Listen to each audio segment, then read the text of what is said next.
Miss Marple and a Christmas puzzle in Ivy Lane. Welcome to Warm Pages. I'm Edward. Are you counting the days to the winter holidays, New Year and Christmas? Or do you prefer the easy warmth of summertime? Tell us below, and don't forget to subscribe so our cosy community can keep growing.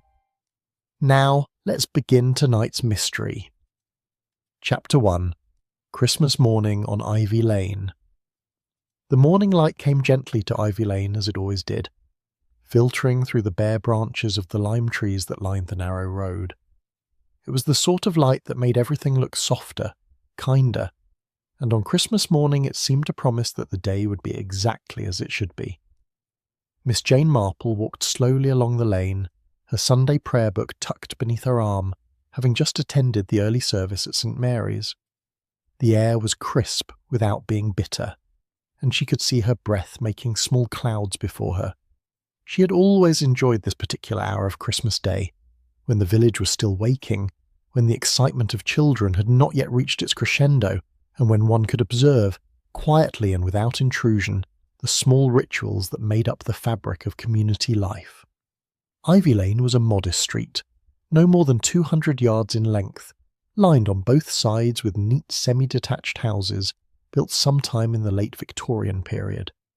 Each house had its small front garden, its low hedge, its path leading to a painted door. It was the sort of street where people knew their neighbours, where habits were established and recognised, and where any deviation from routine was noticed, commented upon, and generally explained within 24 hours.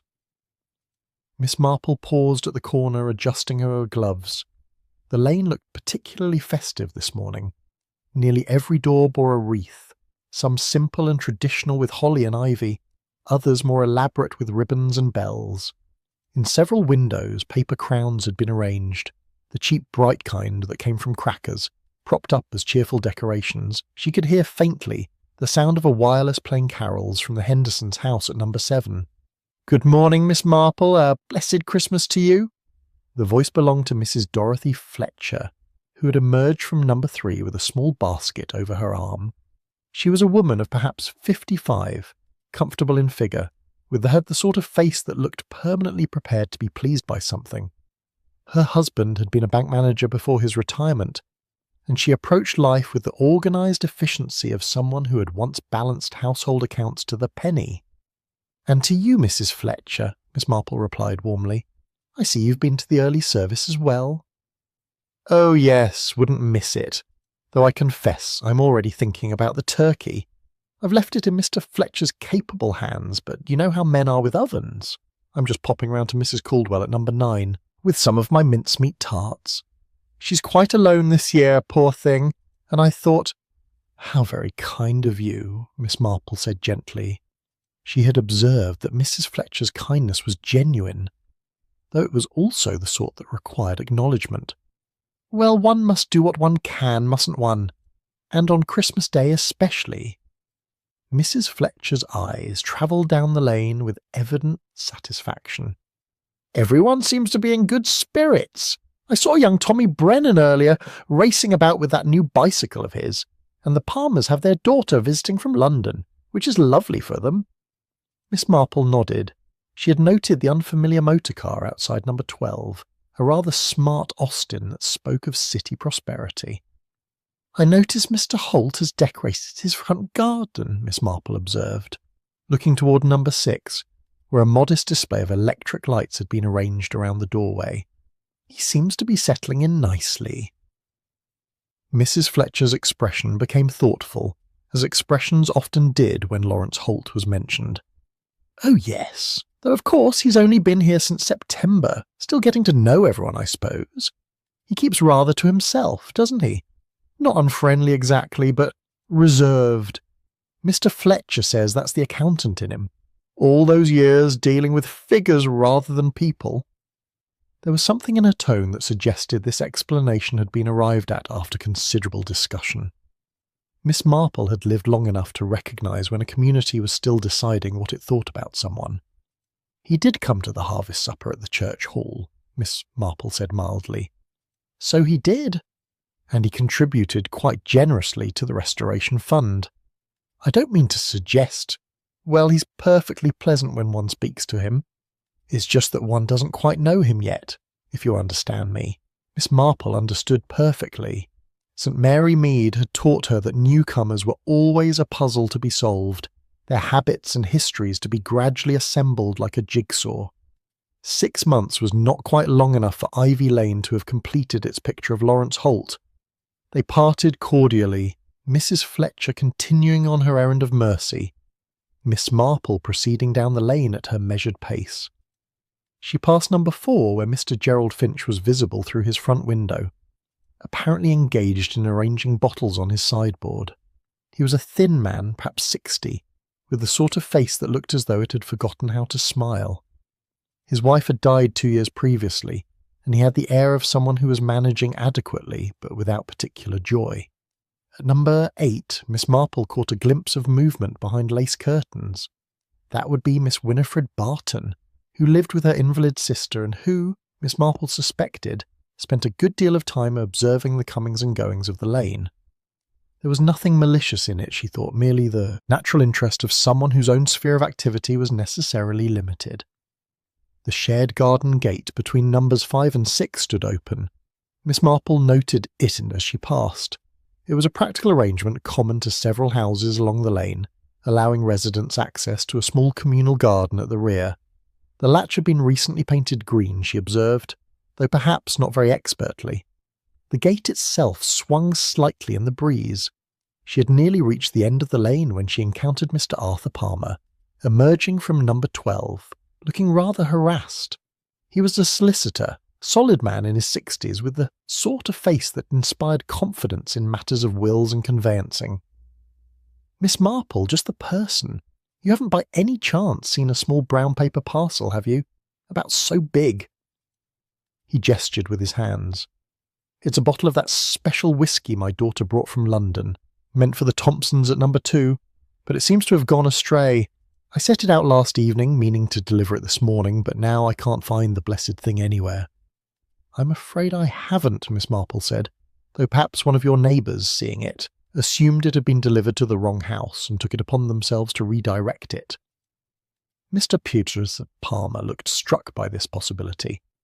"Good Lord, yes. That would be just like them, wouldn't it? Always trying to be helpful. Well, it'll turn up, I'm sure. Happy Christmas, Miss Marple." He hurried back inside, and Miss Marple continued to the end of the lane, where it opened onto the high street. She stood for a moment, looking back the way she had come. Ivy Lane lay peaceful in the Christmas morning light, its houses neat and cheerful, its residents going about their holiday routines with the comfortable assurance of people who knew their place and their neighbours. It was the sort of place, Miss Marple thought, where everyone believed they knew what was happening, where habits were so established that any deviation would be immediately noticed, where the very familiarity of daily life created a sense of security. She had seen such places before. She had lived in one all her life, and she knew, with the wisdom born of long observation, that it was precisely in such places that the most surprising things could occur. Because when people believed they knew everything, they often stopped actually looking. But these were merely the idle thoughts of an old woman on Christmas morning, and she dismissed them as she turned toward home. The turkey would not roast itself, and there were puddings to be heated and presents to be arranged. It promised to be a perfectly ordinary Christmas day on Ivy Lane. Though, as Miss Marple had observed many times before in both fiction and life, the most significant events often began on the most ordinary of days. Chapter 2. The Man Found by the Gate. It was shortly after 11 o'clock when the tranquillity of Ivy Lane was broken by a cry that carried the unmistakable tone of genuine distress. Miss Marple, who had just finished preparing her small turkey and was settling down with a cup of tea and the morning's crossword, heard it clearly through her open kitchen window. She recognised the voice at once as belonging to Mrs. Dorothy Fletcher, though it bore little resemblance to the comfortable organising tone she had used only 2 hours earlier. Setting down her teacup with the deliberate calm of someone who had learned long ago that panic served no useful purpose, Miss Marple collected her cardigan and made her way outside. Other residents were emerging from their houses, drawn by the same solemn sound. Christmas dinner preparations were being abandoned across the lane. Mrs. Fletcher stood near the shared garden gate between numbers 5 and 6, one hand pressed to her chest, the other gripping her basket as though it were the only solid thing in a suddenly uncertain world. Her face had gone quite pale. "It's Mr. Holt," she managed to say as Miss Marple approached. "I think he's... Oh, Miss Marple, I'm afraid he's dead." Several neighbours had gathered by now. Mr. Gerald Finch had emerged from number 4 still wearing his carpet slippers. Mr. Arthur Palmer hurried up from number 12, his daughter following behind. Miss Winifred Barton appeared from number 8, moving with surprising speed for someone who was supposed to be tending an invalid sister. Miss Marple stepped forward quietly, passing through the small knot of people to where Lawrence Holt lay beside the green-painted gate. He was lying on his side, one arm extended as though he had reached out to steady himself against the gate post. His eyes were closed, and his face in the pale morning light had the waxy quality that Miss Marple had seen before and knew to be unmistakable. He wore a dark overcoat and woolen scarf, both of good quality, and his shoes showed only a light dusting of the dry earth from the path. Miss Marple knelt beside him with some difficulty, her joints protesting but her mind clear and observant. She touched his hand gently. It was quite cold, though whether from the morning air or from death itself she could not immediately determine. "Has anyone telephoned for Dr. Haydock?" she asked, looking up at the assembled faces. "I have," Mr. Palmer said. "And the constable. They should be here shortly." "Good." Miss Marple rose slowly, accepting Mr. Finch's somewhat reluctant assistance.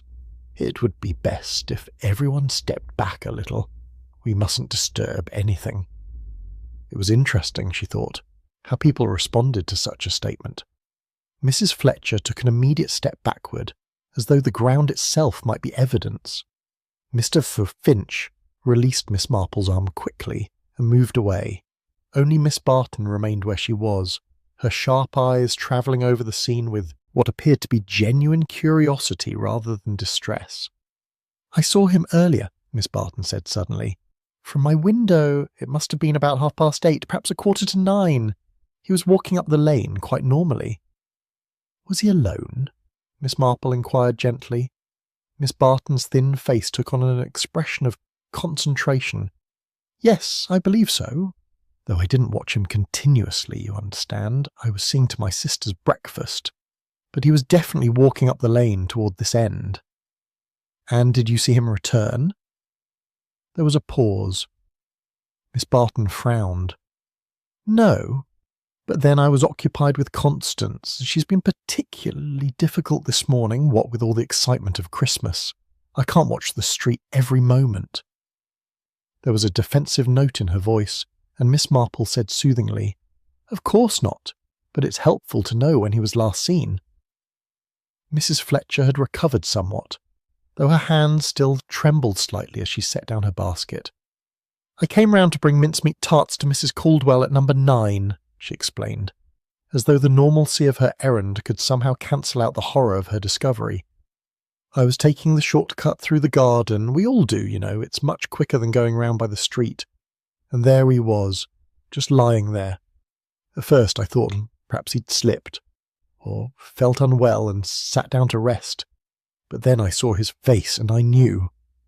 Her voice caught, and her daughter-in-law, who had appeared from number 3, put a supporting arm around her shoulders.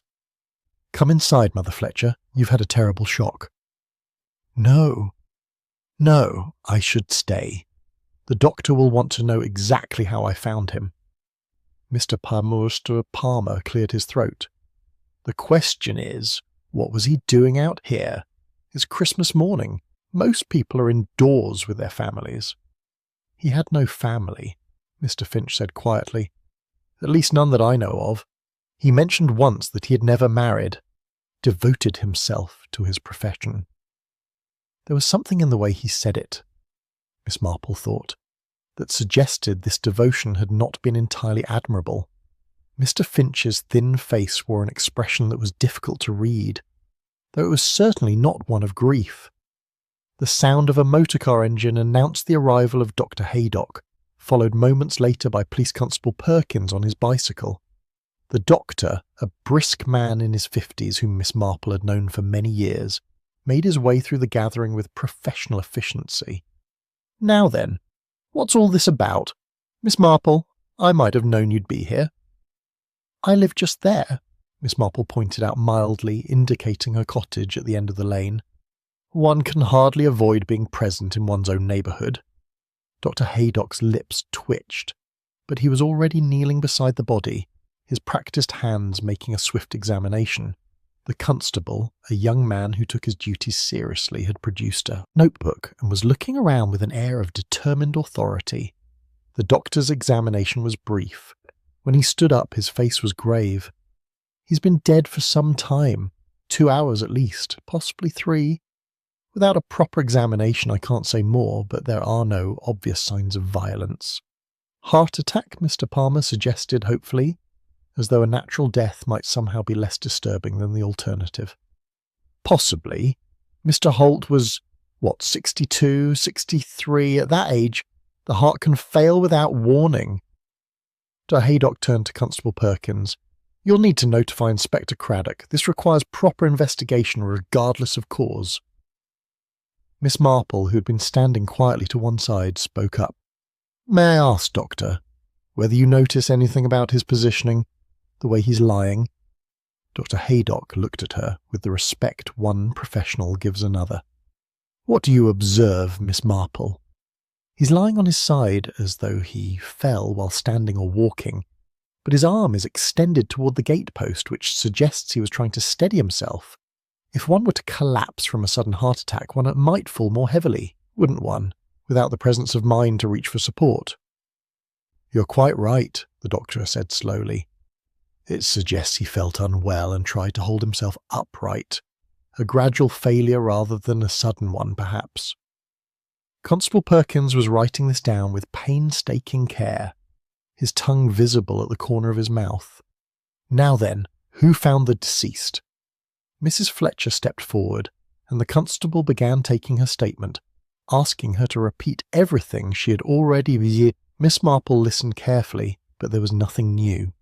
Mrs. Fletcher had come through the garden gate, had seen Mr. Holt lying there, had called out, and had then raised the alarm. "And the gate was open when you arrived?" Miss Marple asked. Mrs. Fletcher looked surprised at the question.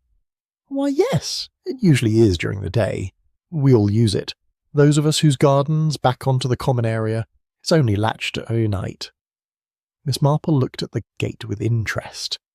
It stood fully open now, but she could see the latch mechanism clearly. It was the simple sort, a metal hook that fitted into an eye. The paintwork was fresh, bright green, though the application had been somewhat uneven.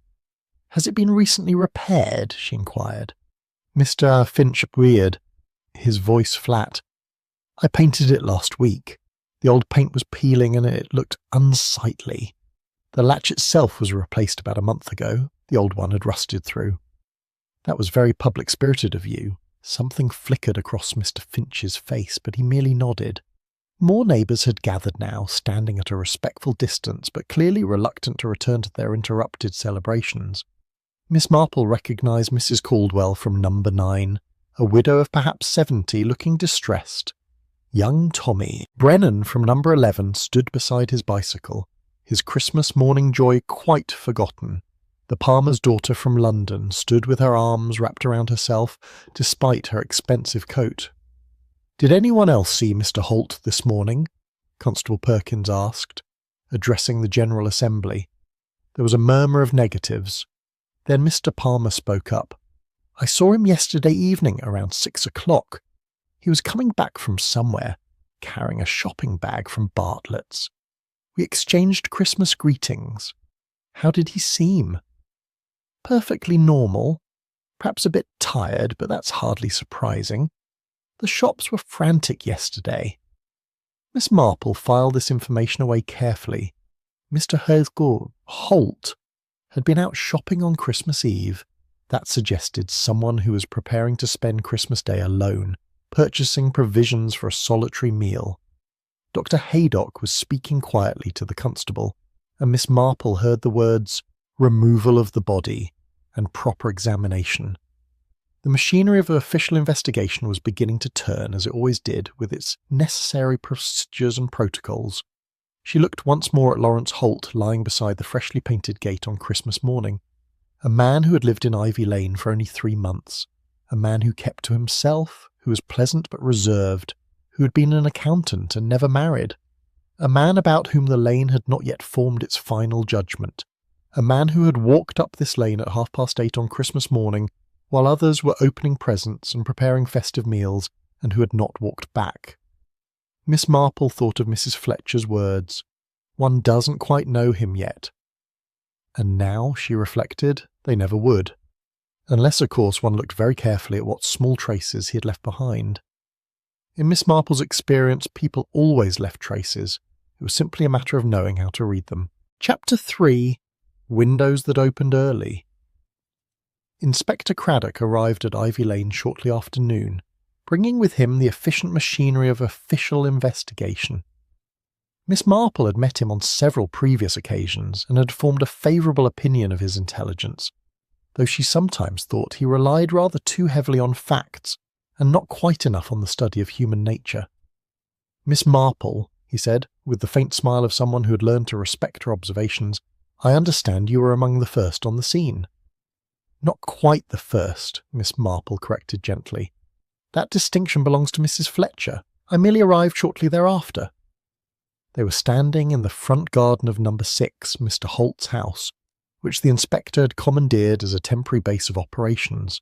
The body had been removed, photographed and examined in situ, and was now on its way to Haydock's surgery for a more thorough investigation.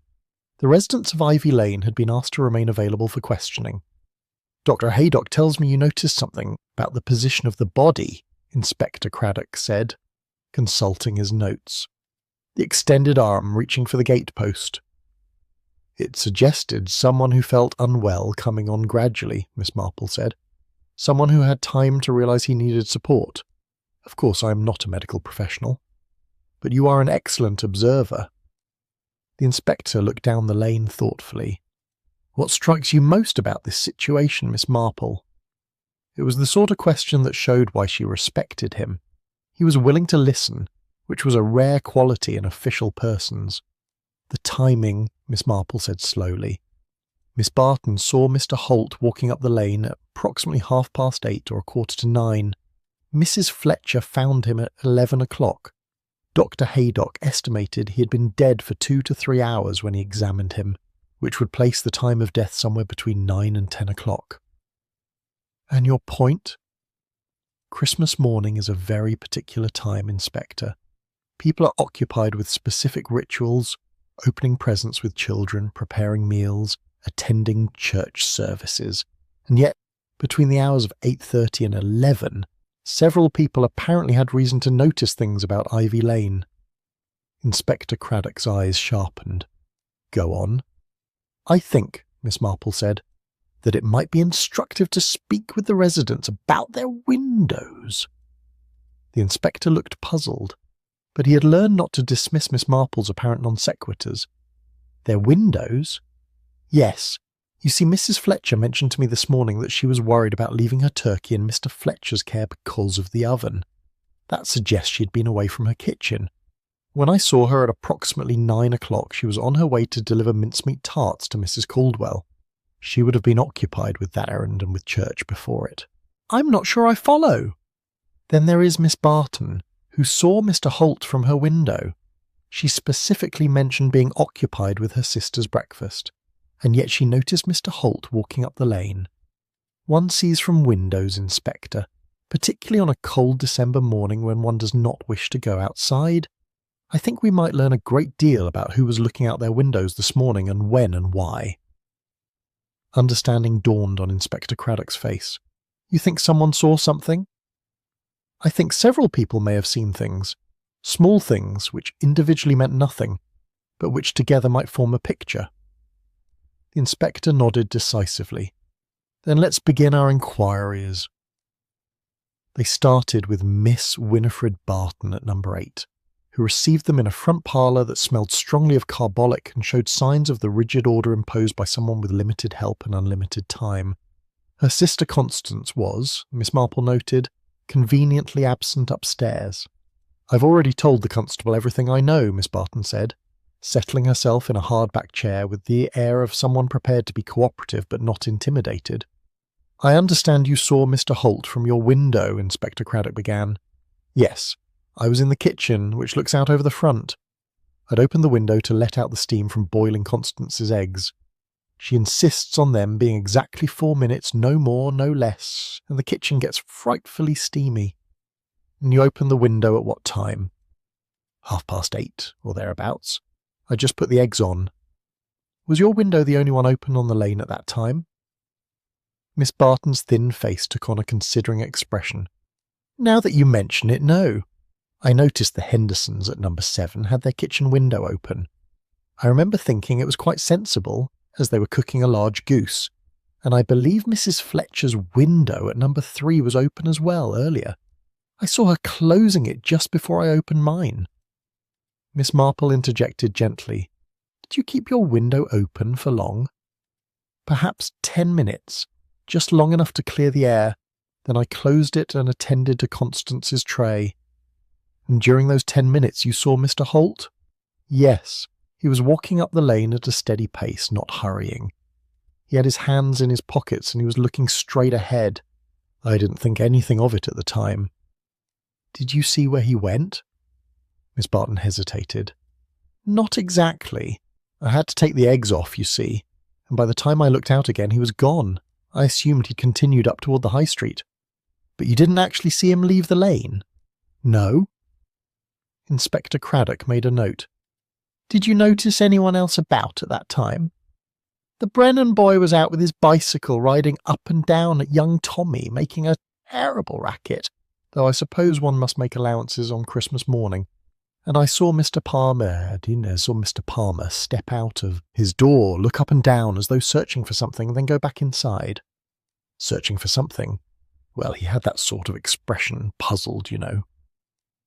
Miss Marple thought of Mr. Palmer and his missing parcel of whisky. That would have been shortly after 9 o'clock, presumably, when he discovered it was gone. They thanked Miss Barton and moved on to number 7, where Mr. and Mrs. Henderson received them in a house redolent with the smell of roasting goose. Mrs. Henderson was a plump, cheerful woman with flour on her apron, and she confirmed that she had indeed opened her kitchen window. "Opened it at 8 o'clock and didn't close it until nearly 9:30, she said. The goose was giving off such steam, and my husband said it was like cooking in a Turkish bath. We were both in and out of the kitchen all morning." "Did you notice anything unusual on the lane?" Inspector Craddock asked. Mrs. Henderson thought about this carefully.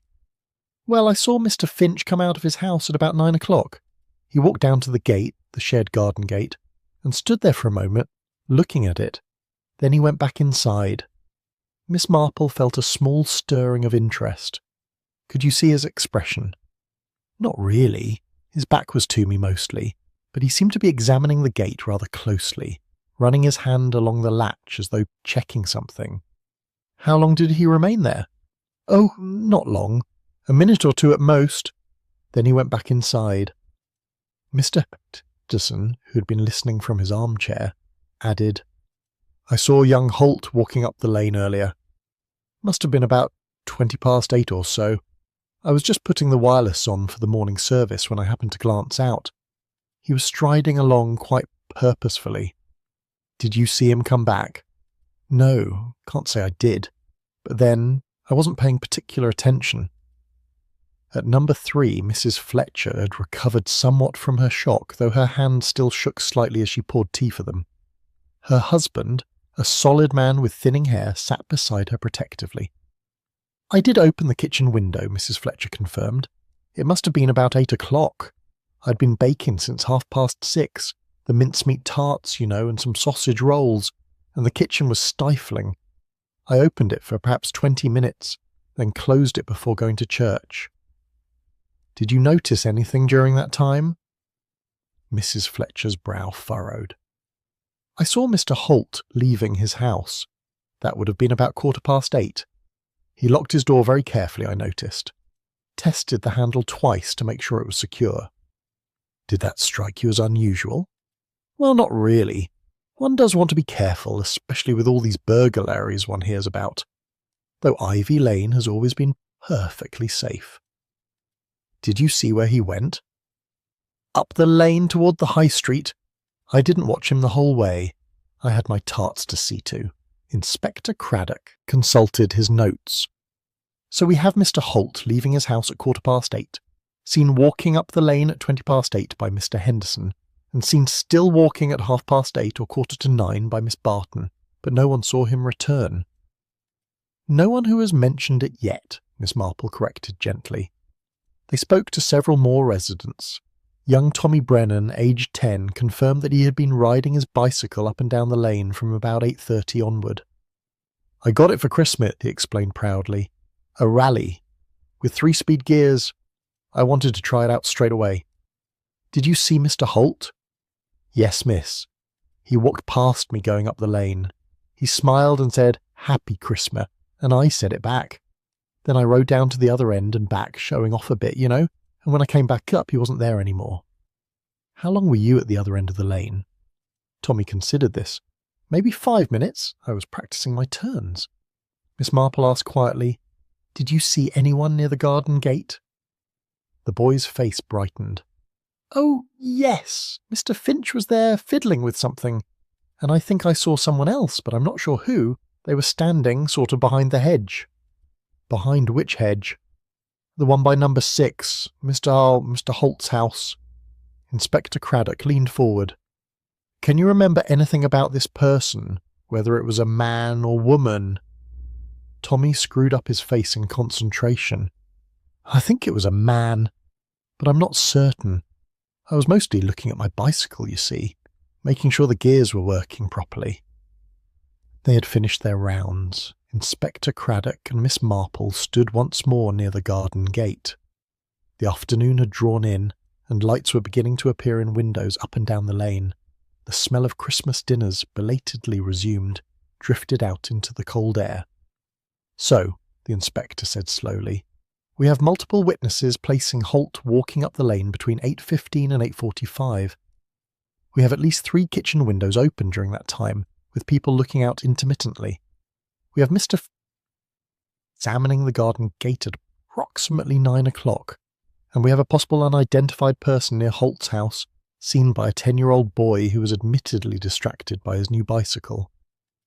And we have, Miss Marple added softly, a very precise period of time when people were briefly attentive to the lane, then quickly distracted by their own concerns.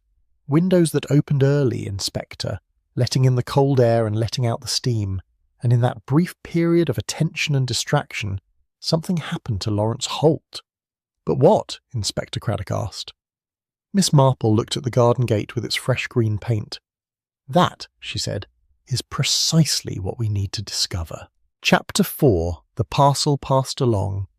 Boxing Day dawned grey and cold over Ivy Lane, and Miss Marple, who had spent a good portion of Christmas evening reflecting on the peculiar circumstances of Lawrence Holt's death, decided that a visit to Mrs. Caldwell at number 9 might prove instructive.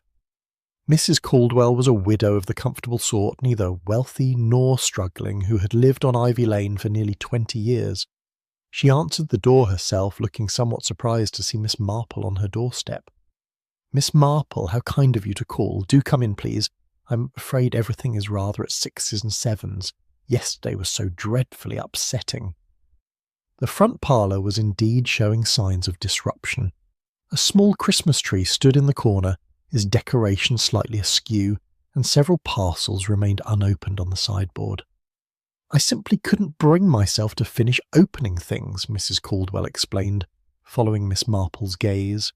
It seemed wrong, somehow, with poor Mr. Holt lying there all morning, while we were thinking of nothing but our celebrations. You received Mrs. Fletcher's mincemeat tarts, I trust? Miss Marple inquired gently. Yes, she's always so thoughtful. Though, of course, by the time she arrived with them, everything was in such confusion. The police were everywhere, and Dr. Haydock's motor car was blocking the lane. And Mrs. Caldwell pressed a handkerchief to her lips. I'm sorry, I'm being silly. It's just that one doesn't expect such things to happen on Christmas Day. Miss Marple settled herself in the chair Mrs. Caldwell indicated. One doesn't expect them to happen at all in one's own neighbourhood. It's quite natural to be distressed. The thing is, Mrs. Caldwell said, lowering her voice though they were quite alone, I keep thinking about that parcel. Parcel? Yes, it's the most peculiar thing. On Christmas Eve, quite late in the evening, it must have been nearly 8 o'clock, I heard something at my door. When I opened it, there was a parcel on the step wrapped in brown paper. No card, no indication who it was from or who it was for, just sitting there. Miss Marple felt that familiar stirring of interest that meant a piece of the puzzle had presented itself. What did you do with it? Well, I brought it inside, naturally. I thought perhaps one of my neighbours had left it by mistake. It was about the size of a wine bottle, you see, and Mr. Palmer had mentioned he was giving bottles to several people on the lane, so I thought it must have been meant for someone else and had been delivered to my door in error. Very reasonable. So, on Christmas morning before church, I took it round to number 11, the Brennans, thinking it might be theirs. But Mrs. Brennan said she'd already received hers from Mr. Palmer, and she suggested it might belong to the Fletchers at number 3. And did you take it there? Mrs. Caldwell shook her head. Mrs. Brennan said she'd pass it along. She was going that way. She's very good about helping, with young Tommy and everything. Miss Marple thought about this carefully. So the parcel went from your doorstep to your house, to the Brennan's house, to the Fletcher's house, a rather circuitous journey? Yes, and the odd thing is, when I mentioned it to Mrs. Fletcher yesterday, after all the dreadful business with Mr. Holt, she said she had passed it on as well. She thought it must belong to Mr. Finch at number 4, as he had mentioned expecting something from his nephew. Dear me. And did Mr. Finch receive it? I don't know. Everything became so confused after the discovery of poor Mr. Holt. I quite forgot about it until this morning. Mrs. Caldwell looked troubled. Do you think it's important? Everything might be important, Miss Marple said gently. Would you mind very much if I made some inquiries about this parcel?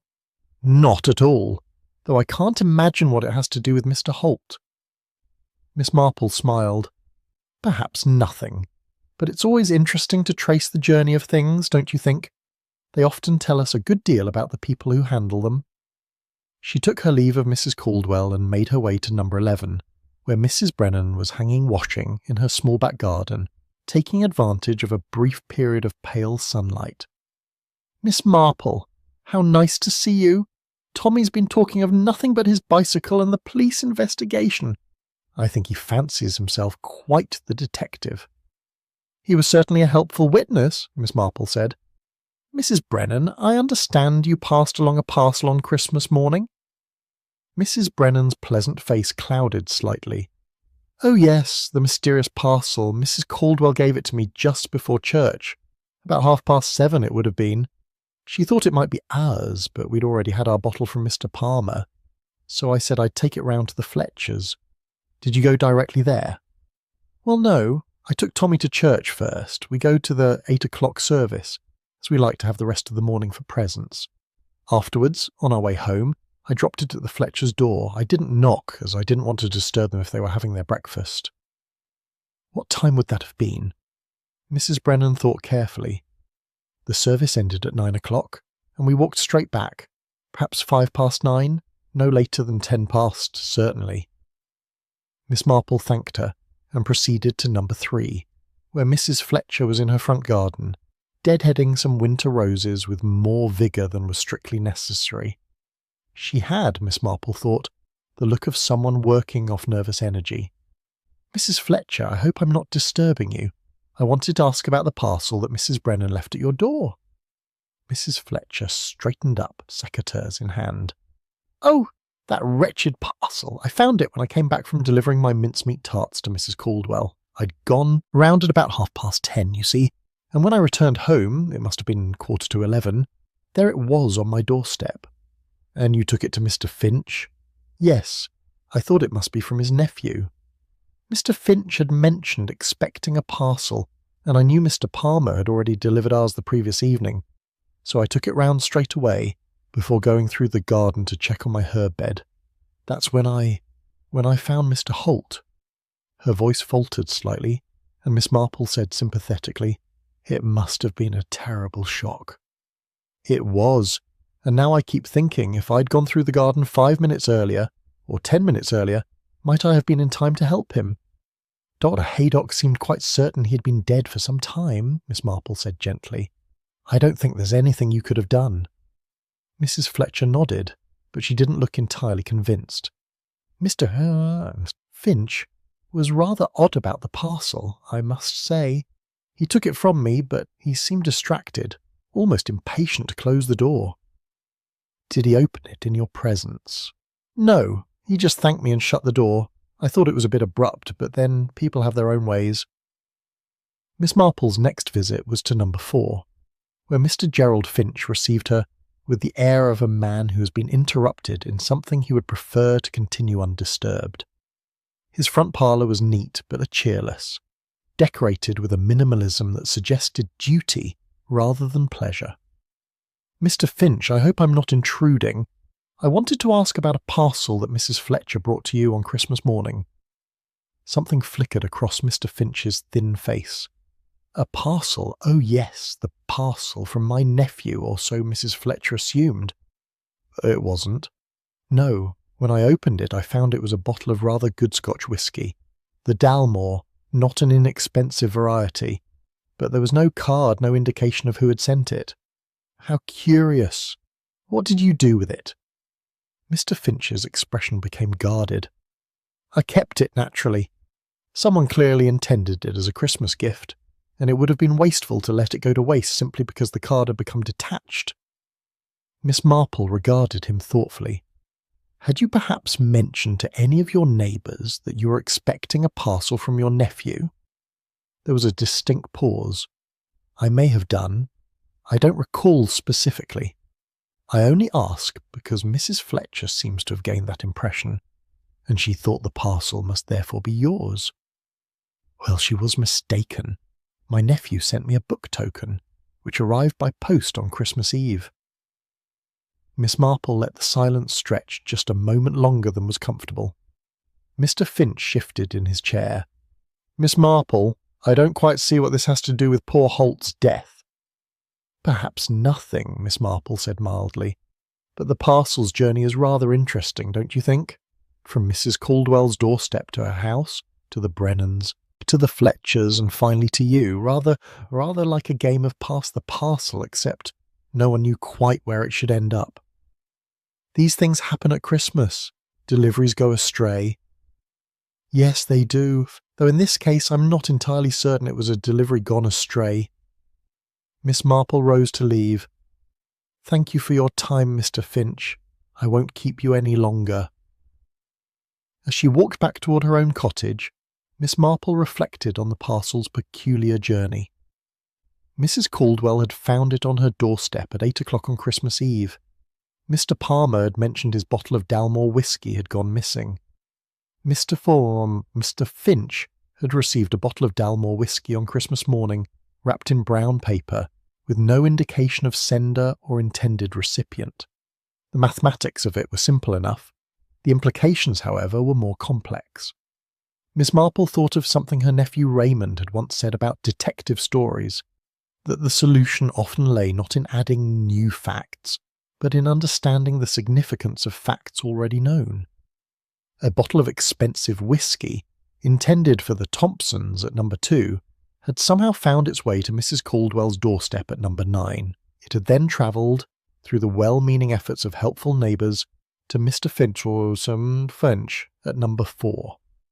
But who had placed it on Mrs. Caldwell's doorstep? And more importantly, why?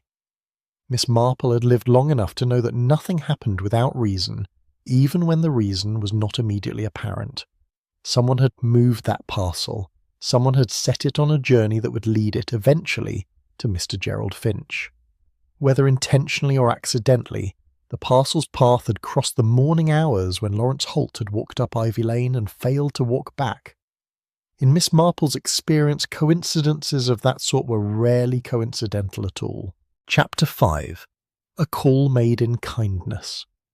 Inspector Craddock returned to Ivy Lane on the afternoon of Boxing Day, bringing with him Dr. Haydock's preliminary report and a thoughtful expression that Miss Marple had learned to recognise as significant. He found her in her front garden, attending to some winter pruning with the careful precision she applied to most things. "Miss Marple, I wonder if you might spare me a few minutes. There are some developments I'd like to discuss." She set down her secateurs at once. "Of course, Inspector. Shall we go inside? I have the kettle on." Settled in her comfortable sitting room with tea and biscuits arranged between them, Inspector Craddock consulted his notebook. Dr. Haydock's examination confirms what he suspected.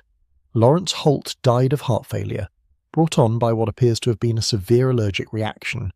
His throat and airways showed significant swelling. Miss Marple's eyes sharpened. An allergic reaction? To what? That's what we're trying to determine. His medical records show he had a severe allergy to shellfish, specifically prawns and shrimp. Anaphylactic, potentially fatal if untreated. He carried an injection device for emergencies, which we found in his coat pocket, unused. He didn't administer it to himself. No, which suggests either the reaction came on too quickly for him to reach it, or he didn't realise what was happening until it was too late. Miss Marple was silent for a moment, her mind working through the implications. But where would he have encountered shellfish on Christmas morning? He was alone in his house, and Miss Barton saw him leaving at 8:30, walking quite normally. That's precisely the question. We've searched his house thoroughly. There's no evidence of shellfish in his kitchen, no empty tins or packages. His Christmas dinner was to have been a small chicken which we found in his pantry uncooked. Then he must have eaten something elsewhere, Miss Marple said slowly. Something offered to him by someone else. It appears so, which brings me to another discovery. Inspector Craddock turned a page in his notebook. When we examined Holt's telephone, we found a record of an incoming call on Christmas morning at 7:55.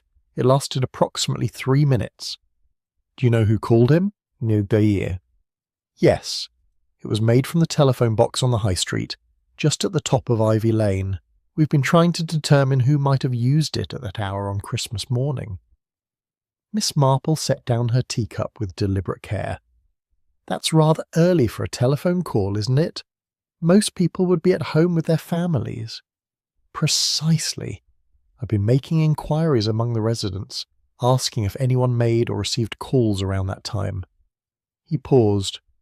Mr. Gerald Finch has admitted that he made a call from that telephone box. To Mr. Holt? So he claims. He says it was a friendly gesture, offering to help Holt with the latch on the garden gate. Apparently Holt had mentioned it was sticking, and Finch thought he might fix it on Christmas morning when he had some spare time. Miss Marple thought of the freshly painted gate, the green paint applied somewhat unevenly. Mr. Finch told us he painted that gate last week. Did he mention why he was offering to repair it on Christmas morning specifically? He said he'd noticed the previous evening that it wasn't latching properly, despite his recent painting. He felt responsible, as he had been the one to take on the maintenance. And Mr. Holt accepted this offer? According to Finch, yes.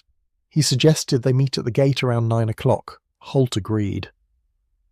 Miss Marple was quiet for a moment, her fingers steepled beneath her chin in an attitude of concentration. Inspector, why would Mr. Finch use the telephone box rather than his own telephone? Inspector Craddock smiled slightly. I wondered when you'd ask that. Finch claims his telephone line was having difficulties. Crackling sounds, poor connection. He'd reported it to the exchange before Christmas, but no one had come to repair it.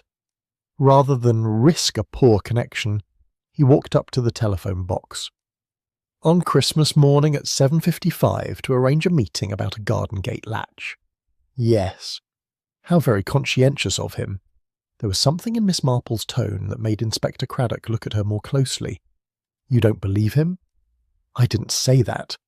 I merely observe that it seems a great deal of effort for what appears to be a minor repair, and I wonder whether the telephone box might have been chosen for reasons other than a faulty connection. Such as? Privacy, perhaps. A call from one's own house can be overheard by neighbours who happen to be listening. but a call from a telephone box is entirely private, with no record of who made it except what the caller chooses to reveal.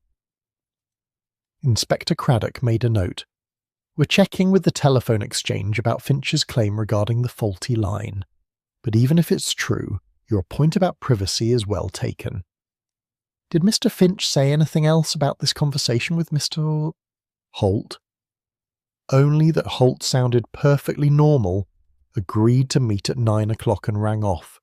Finch says he walked back to his house, had breakfast and went out to the gate at the appointed time. He found the latch working perfectly well and assumed Holt had somehow fixed it himself. When Holt didn't appear, Finch went back inside. That would have been at 9 o'clock? According to Finch, yes. Miss Marple thought of Mrs. Henderson's statement that she had seen Mr. Finch at the garden gate around 9 o'clock examining the latch. That part at least was corroborated. But what had happened before that? Inspector, has anyone mentioned offering Mr. Holt food or drink on Christmas morning? No one we've spoken to so far. Most of the residents were occupied with their own celebrations. Several mentioned exchanging Christmas greetings with him in the days before, but no one invited him for Christmas dinner, or mentioned giving him anything to eat. Miss Marple rose and moved to her window, looking out at Ivy Lane. The winter afternoon was drawing in and lights were beginning to appear in windows.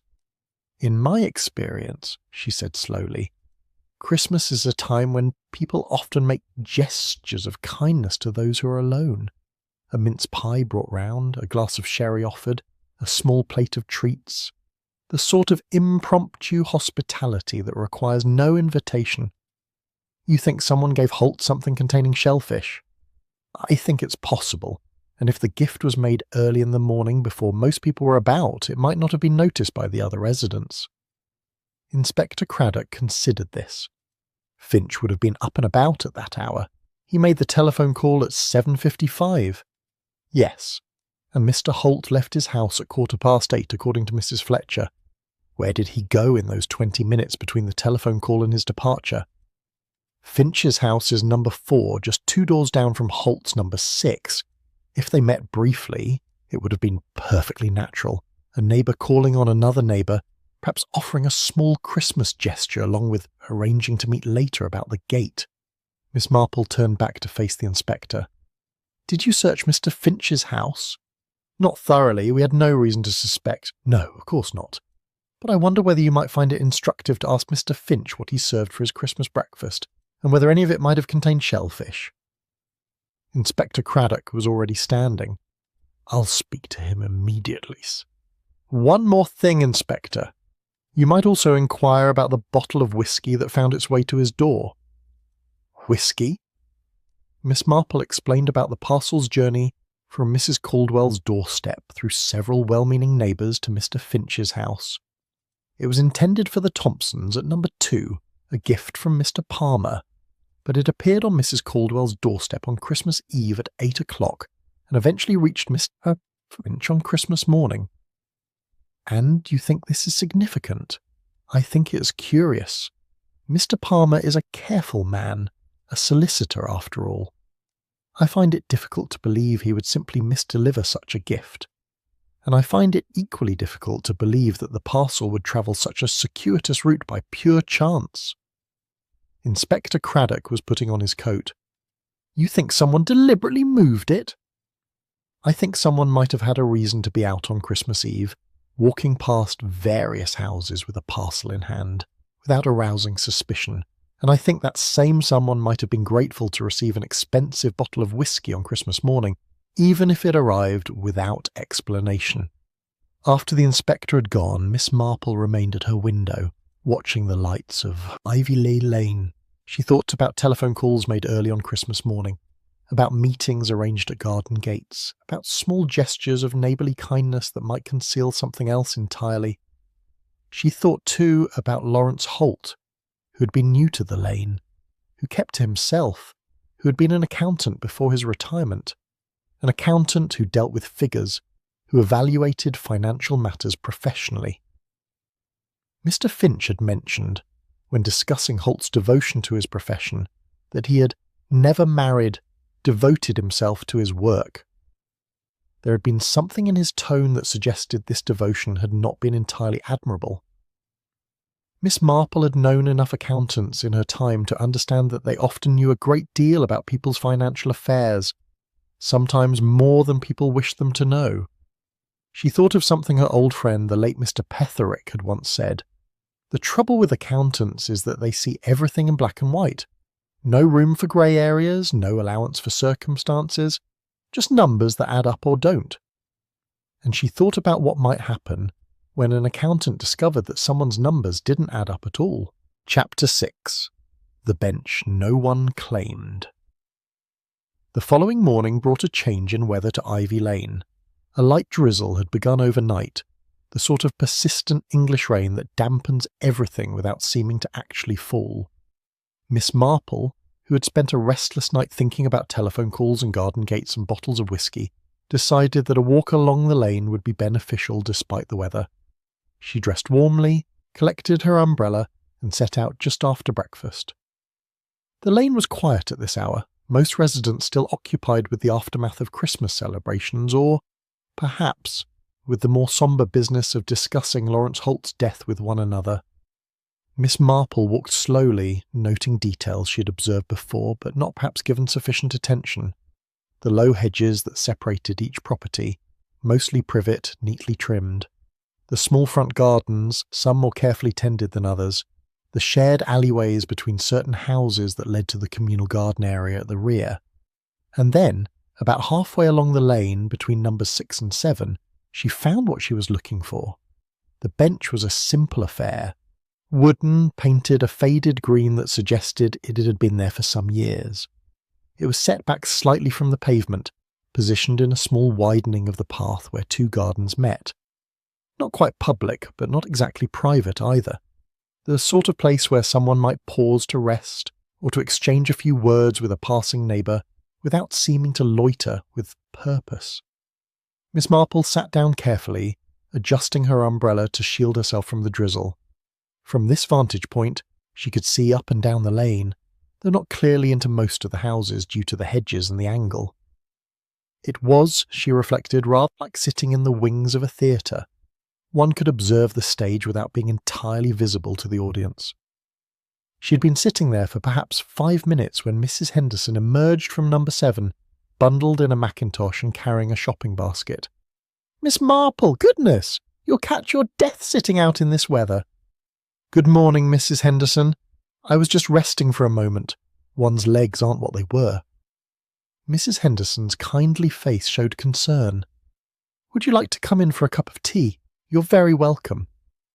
"That's most kind, but I'll be perfectly fine. Mrs. Henderson, I wonder if I might ask you something. This bench, how long has it been here?" Mrs. Henderson looked at the bench as though seeing it for the first time. "Oh, years and years.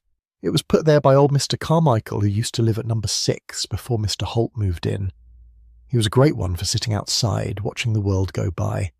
After he died, no one bothered to remove it, and it's become rather a fixture. People use it occasionally. Do you ever use it yourself?" "Sometimes in summer when I've been gardening and want a rest. It's pleasant to sit and chat if a neighbour passes by. Not so much in winter, though." She smiled. "You're braver than I am, Miss Marple." After Mrs. Henderson had gone on her way, Miss Marple remained on the bench, thinking. A place where neighbours might pause, exchange a few words, move on. A place that seemed casual, impromptu, where a conversation would attract no particular notice. She thought about Lawrence Holt walking up the lane on Christmas morning between 8:15 and 8:30. She thought about the telephone call arranging a meeting at 9 o'clock at the garden gate. And she wondered whether there might have been another meeting earlier, less formally arranged. The sound of a door opening drew her attention. Mr. Gerald Finch had emerged from number 4, dressed for outdoors. He saw Miss Marple and hesitated, then approached with the air of someone who had been caught doing something he would prefer to keep private. "Miss Marple, you're out early. And in rather damp weather, I'm afraid. But I wanted to see the lane quietly, without the distraction of other people about." Mr. Finch glanced at the bench. That's old Carmichael's bench. He used to sit there for hours, smoking his pipe and boring anyone who passed with stories about the war. His war, that is, the first. Did you know him well? Well enough. I've lived here for 15 years. You get to know people, whether you want to or not. There was something in his tone that suggested this familiarity was not entirely welcome. Miss Marple said gently, "I understand Inspector Craddock spoke with you yesterday." Mr. Finch's thin face tightened. "Yes, about that telephone call. I've explained everything to him. It was a simple matter of offering to help with the gate. Of course, it was very neighbourly of you.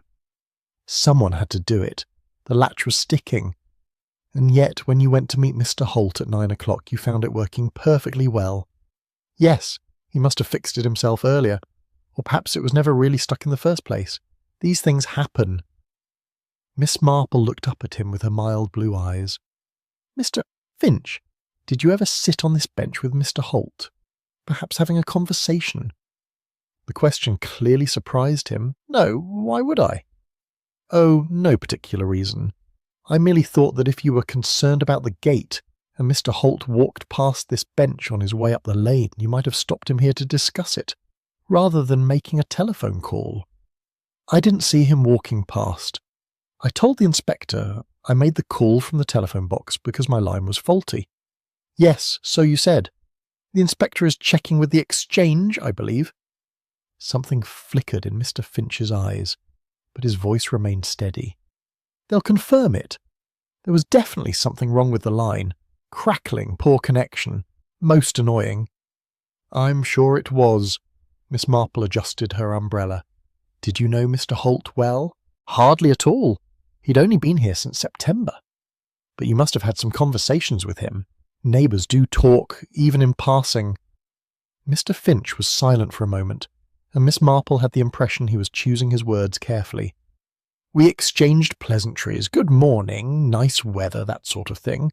Nothing more." "He was an accountant, I understand." "Yes. A profession that requires great attention to detail, and discretion, I imagine. They must see a great deal of their clients' private affairs." "I suppose they do. Did Mr. Holt ever mention his work to you?" "No." The answer came quickly, perhaps too quickly. "We didn't have that sort of relationship. As I said, we barely knew each other." Miss Marple let the silence stretch for a moment. Mr. Finch seemed to realise he was still standing there, and he shifted his weight uncomfortably. "I should be going. I have errands to run." "Of course, don't let me keep you." He walked away quickly, his thin figure disappearing up the lane toward the high street. Miss Marple remained on the bench, thinking about the conversation. Mr. Finch had been defensive, evasive even, the hallmark in her experience of someone who had something to hide.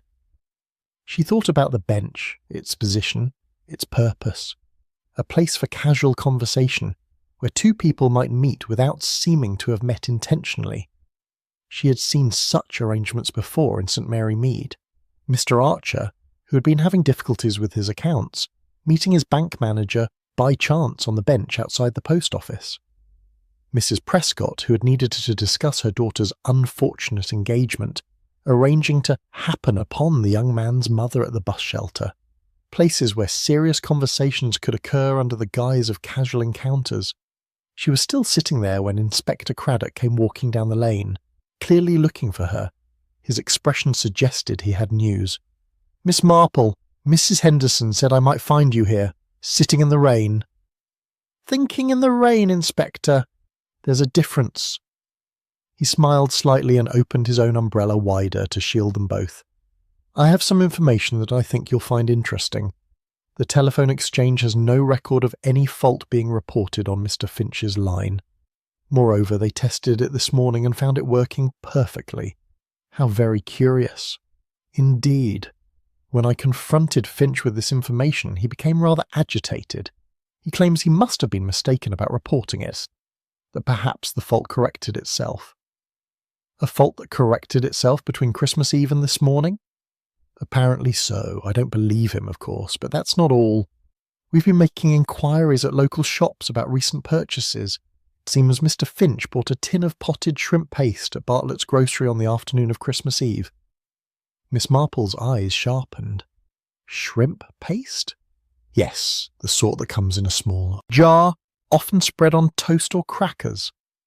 The shop assistant remembered because Mr. Finch was very particular about getting the right brand, imported, rather expensive. He said it was for Boxing Day guests. And has he had Boxing Day guests? Not that anyone has noticed. When I asked him about it, he said his plans had changed after the unfortunate business with Mr. Holt and he hadn't felt up to entertaining. "Did you ask him if he still had the jar?" Inspector Craddock's expression became grim. "I did. He claims he opened it yesterday and found it had gone off. The seal was broken, he said, and it smelled wrong, so he threw it away." "How very unfortunate. And the refuse collection?"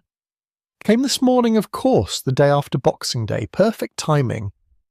Miss Marple was quiet for a moment. "Inspector, I think it might be useful to know whether Mr. Holt sat on this bench at any point on Christmas morning, before he walked up the lane. You think he met someone here?" "I think the bench is perfectly positioned for a quiet conversation. Close enough to number 4 that Mr. Finch could see anyone approaching. Close enough to number 6 that Mr. Holt would naturally pass it on his way up the lane. And positioned in such a way that someone sitting here would be partially hidden by the hedges from most of the houses." Inspector Craddock looked at the bench with new interest. "A private meeting place that doesn't look like a meeting place?" "Precisely. We know Mr. Holt left his house at 8:15. We know he was seen walking up the lane at 8:20 and again at 8:30. But that's rather a long time for a simple walk up the lane, isn't it? Even at an elderly pace." "You think he stopped here? Perhaps to speak with someone?" "I think it's possible. And I think that someone might have offered him something. A small gesture of Christmas hospitality. A cracker with shrimp paste, perhaps. Sort of thing one might share with a neighbour on Christmas morning, standing by a bench exchanging a few words. And Holt, not wanting to be rude, accepted it. Even though he was severely allergic to shellfish. Perhaps he didn't know what it was. Perhaps it was described as something else. Fish paste is a broad term after all. Or perhaps he simply didn't think to ask." Inspector Craddock was making notes rapidly. "We need to establish whether anyone saw Holt at the bench." "Young Tommy Brennan might have," Miss Marple said thoughtfully. "He was riding his bicycle up and down the lane from 8:30 onward, and he mentioned seeing someone standing behind the hedge by number 6. The bench is very close to that hedge." "Then we'll speak to him again."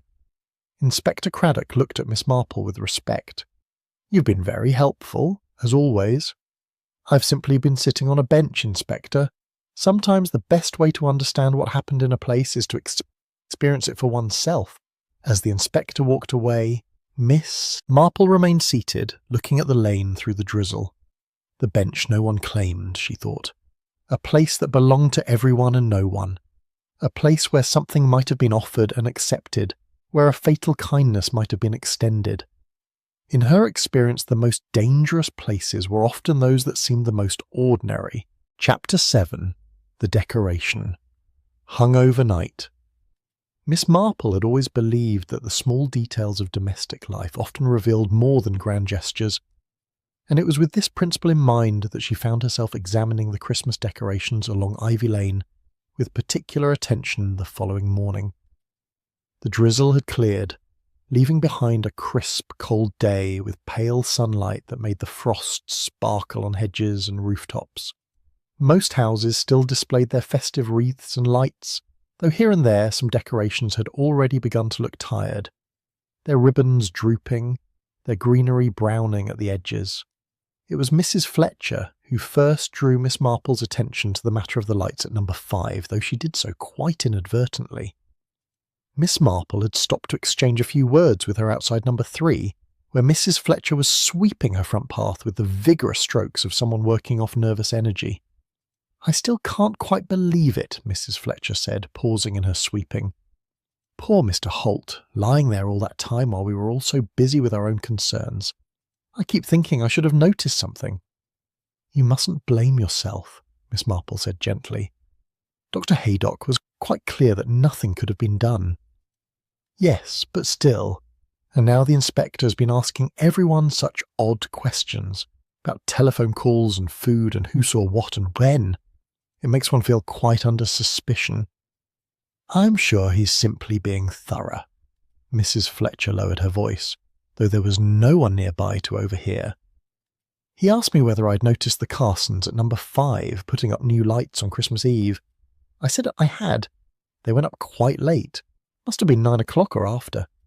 I remember thinking it was rather an odd time to be fiddling with decorations. Miss Marple felt that familiar stirring of interest. The Carsons. I don't believe I've met them yet. Oh, they're a young couple, married only 2 years. He works in insurance. She's expecting their first child in March. Very nice people, very enthusiastic about everything. They had lights up already, of course, but these were additional ones. A whole new string along the front of the house. How festive. Yes, though I did think they rather obscured the view from their front window. But I suppose that's their business. Mrs. Fletcher resumed her sweeping. The inspector seemed very interested in exactly when they were put up and where they were positioned. I can't imagine why it matters. Miss Marple could imagine why it might matter very well indeed. After taking her leave of Mrs. Fletcher, she made her way to number 5, where a young woman answered the door with a smile. She was perhaps 25, with a pleasant round face and the unmistakable silhouette of approaching motherhood beneath her cardigan. Mrs. Carson, I'm Miss Marple. I live just down the lane. I hope I'm not disturbing you. Not at all. Do come in. I've been meaning to introduce myself properly, but what with Christmas and then this awful business with Mr. Holt, everything has been rather disrupted.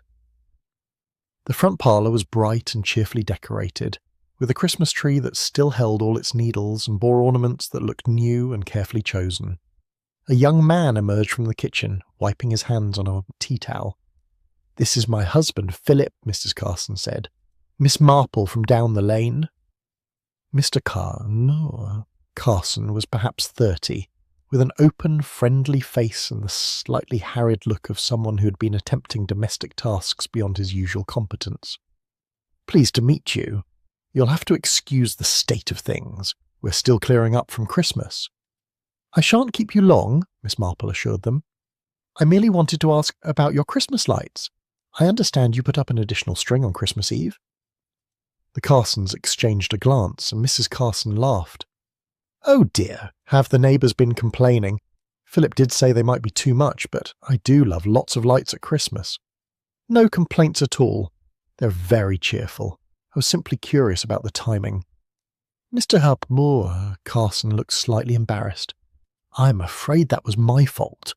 Mary had bought the lights weeks ago and asked me to put them up, but I kept forgetting. Finally, on Christmas Eve, she reminded me rather forcefully that if they weren't up by Christmas Day, there was hardly any point.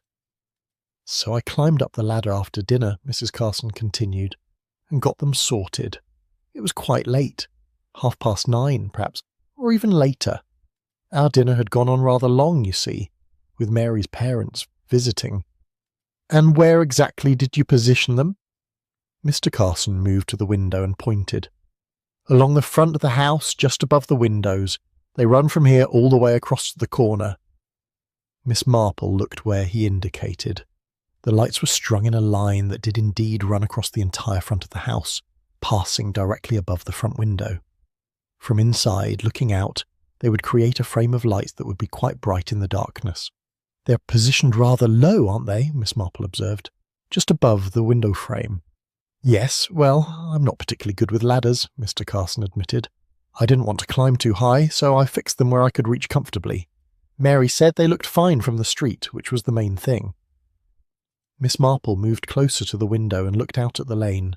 From this vantage point, one could see down toward the garden gate between numbers 5 and 6, and across to the bench where she had sat the previous day. Or rather, one could have seen them before the lights were installed. "May I ask you to turn the lights on?" Miss Marple said. "Even though it's daylight, I'd like to see the effect." Mr. Carson obliged, plugging in the lights. Even in the pale morning sunshine they were bright, creating a band of illumination just above the window frame. Miss Marple positioned herself where someone sitting in the room would naturally sit to look out the window. The lights created a distinct glare, reflecting off the glass and partially obscuring the view of anything directly below them. The bench and the garden gate, which had been clearly visible before, were now in a relative blind spot. One's eye was drawn to the lights themselves rather than to the shadowed area beneath. "Do you often sit here and look out at the lane?" Miss Marple asked Mrs. Carson. "Oh yes, particularly in the morning. I like to see what's happening. And in my condition, I'm not getting out and about as much as I used to." She patted her stomach with a smile. "But on Christmas morning, I must admit I wasn't paying much attention to the window. We were opening presents and then cooking breakfast. Did you happen to notice Mr. Holt at all that morning?" Mrs. Carson's face became thoughtful. "I saw him earlier when he left his house. That would have been about 8:15. He locked his door very carefully. I remember thinking he was quite security conscious, but after that I don't think I saw him again. We were rather busy with our own celebrations." "And the lights were on, I presume, creating the same effect they are creating now?" "Yes, we turned them on first thing. Philip said they looked festive even in daylight." Miss Marple thanked them and took her leave, but her mind was working rapidly. The lights had been installed late on Christmas Eve after 9 o'clock. On Christmas morning they had been illuminated, creating a glare that partially obscured the view of the bench and garden gate from the Carsons' window. The Carsons lived at number 5. The bench was positioned between numbers 6 and 7. The garden gate was between numbers 5 and 6. Someone familiar with the lane would know that the Carsons' front window ordinarily provided a clear view of both these locations, but on Christmas morning, for the first time, that view had been compromised. Miss Marple thought about Mr. Finch at number 4, who had painted the garden gate the previous week, who would have walked past the Carsons' house multiple times in recent days, who would have noticed when they began putting up their decorations, and might well have noticed on Christmas Eve when new lights appeared, positioned in such a way as to create an unexpected blind spot. It was the sort of detail that most people would never think about. But someone planning something, someone who needed privacy for a brief meeting, a quiet conversation, an offer made and accepted, might have noted it with interest. She walked slowly back along the lane, passing the bench where she had sat the previous day. From here, looking up at number 5, the lights were clearly visible even in daylight, strung across the front of the house like a bright barrier between observer and observed. Inspector Craddock was coming down the lane from the opposite direction, and he quickened his pace when he saw her. "Miss Marple, I've just been speaking with young Tommy Brennan again. He's confirmed that he did see someone at the bench on Christmas morning, though he can't be certain of the time. He thinks it was before 9 o'clock because he remembers the church bells hadn't rung yet." Could he describe the person? Not clearly. He was concentrating on his bicycle, and the person was partially hidden by the hedge, but he's quite certain it was a man, and he thinks, though he's not positive, that it might have been Mr. Finch. Was anyone else there? He didn't see anyone else at that moment, but he says when he cycled back up the lane a few minutes later, there were 2 people near the bench, though one of them was walking away. Walking toward the high street? Yes, Tommy assumed it was someone going to the shops, though of course they weren't open. Miss Marple nodded slowly. "Inspector, have you noticed the Christmas lights on number 5? "The Carsons' lights? Yes, they're rather bright. They were installed on Christmas Eve, quite late in the evening. Before that, the Carsons would have had a clear view of the bench and the garden gate from their front window. After the lights were installed, that view was compromised by glare." Inspector Craddock's eyes narrowed. "You think someone counted on that?" "I think someone might have noticed it. Someone who knew the lane well, who'd been walking past that house regularly, who might have observed exactly when the lights went up and realised what effect they would have. Finch. It's possible. He lives at number 4, directly opposite. He would have seen the Carsons putting up their lights, and he would have understood immediately that on Christmas morning, with the lights illuminated, the Carsons would be unlikely to notice what was happening at the bench or the gate." Inspector Craddock looked up at the lights, then down at the bench, calculating angles and sightlines. "It's thin," he said finally, "but it fits. A blind spot created accidentally, but noticed and used deliberately. "In my experience," Miss Marple said quietly, "the best plans are those that rely on circumstances rather than contrivance. One doesn't need to arrange everything. One simply needs to notice when circumstances arrange themselves favourably." She thought of something she had read once in a detective story, that the most effective murders were those that looked like accidents, that took advantage of natural opportunities rather than creating artificial ones. The Christmas lights had been an accident, but the use made of them, that she was increasingly certain, had been anything but accidental. Chapter 8. A Route Everyone Knew. Miss Marple had always been interested in the patterns of daily life, the routines that people established without conscious thought and followed without question. It was these routines she had observed that often made people most vulnerable, for familiarity bred not contempt so much as carelessness. On the 4th day after Christmas, she set out to trace Lawrence Holt's usual walking route. Inspector Craddock had mentioned it in passing, that Holt had been a creature of habit, taking the same walk each morning at approximately the same time. Several neighbours had confirmed this, noting that one could set one's watch by his appearance. It was a bright, cold morning, and Miss Marple walked slowly, paying attention to every detail. From number 6, where Holt had lived, one would naturally proceed up the lane toward the high street. But there were several paths one might take, several shortcuts that the residents of Ivy Lane knew and used regularly. The shared garden gate between numbers 5 and 6 was one such shortcut. Instead of walking all the way around by the street, residents could pass through the gate and across the communal garden area, emerging near the high street and saving perhaps 2 minutes. Miss Marple passed through the gate, noting again its fresh green paint and the latch that worked perfectly smoothly despite Mr. Finch's claim of it sticking. The garden beyond was modest, a shared space maintained by general agreement among the residents whose properties backed onto it. There were a few winter-bare flower beds, a small tool shed, and paths worn smooth by regular use. She emerged at the far end and found herself near the corner where Ivy Lane met the high street. From here one could continue to the shops, the post office, the church, or one could return by the same route, through the garden and back to one's house. "Miss Marple, taking a constitutional?" The voice belonged to Mr. Arthur Palmer, who was emerging from the newsagent's with his morning paper tucked under his arm. "Good morning, Mr. Palmer." "Yes, I thought the exercise would do me good." "Quite right, nothing like a brisk walk." He fell into step beside her as they turned back toward Ivy Lane. "Nasty business about Holt. The inspector was round again yesterday, asking more questions. Seems they think it wasn't entirely an accident after all." "Oh?" Mr. Palmer lowered his voice, though there was no one nearby to overhear. "Something about shellfish. Apparently Holt was severely allergic, and they think someone gave him something containing it. Can't imagine who would do such a thing, or why." "It's very troubling," Miss Marple agreed.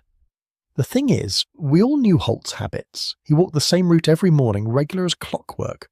8:30, out his door, up to the high street and back through the garden. 20 minutes, never varied. You could have met him at any point along that route and known exactly where he'd been and where he was going." "That's very observant of you." Mr. Palmer looked pleased. "Well, one notices these things when one lives on the same street. I walked to the station most mornings, and I'd pass Holt going the other way. We'd exchange a nod, perhaps a word about the weather. Creature of habit he was." "Did you see him on Christmas morning?" "No, I was still in bed at 8:30. Christmas Day, you know, one allows oneself a lie-in. But I've no doubt he kept to his usual routine. He was that sort of man." They had reached the garden gate, and Mr. Palmer paused. "I often cut through here myself. Saves time, and it's pleasant enough in summer. Most of us use it. The Hendersons, Mrs. Fletcher, old Mrs. Caldwell when her joints allow it. It's one of the nice things about Ivy Lane, the shared spaces. Creates a sense of community." Miss Marple looked at the gate thoughtfully. "And anyone who lived on the lane would know that Mr. Holt used this route every morning?" "Oh yes, as I said, regular as clockwork. You could count on meeting him here at about 20 to 9 if you timed it right." After Mr. Palmer had gone on his way, Miss Marple remained by the gate, thinking. A route everyone knew, a routine everyone recognised, a man who could be found at a particular place at a particular time day after day with the reliability of a train schedule.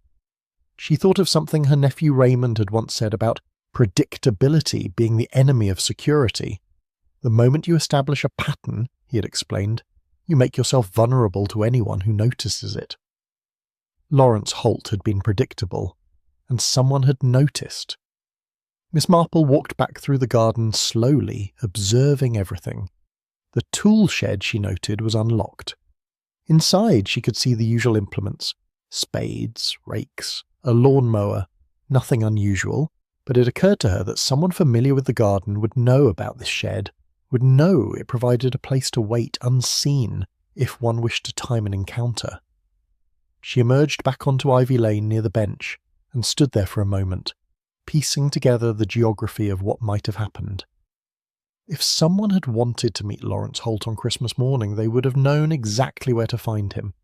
Not at his house, that might have been noticed, might have required explanation. But here, at the bench, along his usual route, where a casual encounter would seem entirely natural. "You're very interested in our little lane, Miss Marple." She turned to find Mr. Gerald Finch standing a few feet away. She had not heard him approach, and from the expression on his thin face he had been watching her for some moments. "Good morning, Mr. Finch. Yes, I find it quite fascinating how communities organise themselves, the patterns they establish." "Patterns," he repeated. "Yes, I suppose we do fall into patterns. Holt certainly did. You noticed his routine?" One could hardly help noticing. Same walk, same time, every blessed morning. Rain or shine, there he'd be, striding up to the high street and back. There was something in his tone that suggested this regularity had been irritating rather than admirable. Miss Marple said mildly, "Some people find comfort in routine. Some people are slaves to it." Mr. Finch's expression was difficult to read. Holt was like that with everything. His work, his habits, his opinions. Everything had to be precise, orderly, correct. No allowance for human error or circumstance. "You seem to have known him better than you initially suggested." Mr. Finch's eyes narrowed. "I knew of him, Miss Marple. There's a difference. One doesn't need intimate acquaintance to recognise a type." And what type was Mr. Holt? The judgmental type. The sort who sees everything in black and white, who thinks numbers tell the whole story, who has no understanding of nuance or complexity. He seemed to realise he was saying more than he intended and stopped abruptly. "But I shouldn't speak ill of the dead." "It's sometimes necessary to speak truthfully of them, though, particularly in circumstances such as these." "What do you mean?" "I mean that Mr. Holt died in suspicious circumstances, and the inspector is trying to understand why. Anything you can tell him about Mr. Holt's character, his relationships, his professional history, all of that might be relevant." Mr. Finch was silent for a long moment. When he spoke, his voice was flat. "I've told the inspector everything I know." "Have you? You've told him about the telephone call, about the gate, about the shrimp pasty you purchased. But have you told him why you found it necessary to meet with Mr. Holt on Christmas morning? What you needed to discuss that couldn't wait?" "I don't know what you're talking about." "I think you do, Mr. Finch. I think you knew Mr. Holt's routine very well indeed. You knew exactly where to find him, exactly when he would pass by. You knew about the shared garden gate, about the bench, about the paths everyone used. You knew that on Christmas morning most people would be occupied with their own celebrations, that windows might be open briefly, but attention would be elsewhere. You knew that the Carsons' new lights would create a blind spot from their window. You knew all of this because you'd lived here for 15 years, because you'd observed the patterns of the lane as carefully as anyone." Mr. Finch's face had gone very pale. "This is absurd. You're accusing me of—" "I'm not accusing you of anything. I'm simply observing that you had both opportunity and knowledge. What I don't yet understand is the why of it. What did Lawrence Holt know about you that made it necessary for him to die?"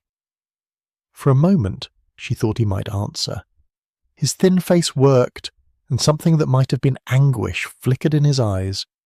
But then he seemed to collect himself, and his expression closed like a door. "I have nothing more to say to you, Miss Marple. If the inspector wishes to speak with me, he knows where to find me." He turned and walked rapidly back toward his house, his shoulders hunched against more than just the cold. Miss Marple watched him go, feeling a familiar sadness. She had seen it so many times before, the moment when someone realized their carefully constructed defenses were crumbling, when the truth they had tried to hide was finally emerging into the light. She thought about routines and patterns, about how familiarity made people careless, about how the very predictability that gave structure to daily life could also be exploited by those who wished harm. Lawrence Holt had walked the same route every morning. Everyone knew it. Everyone could count on finding him in a particular place at a particular time.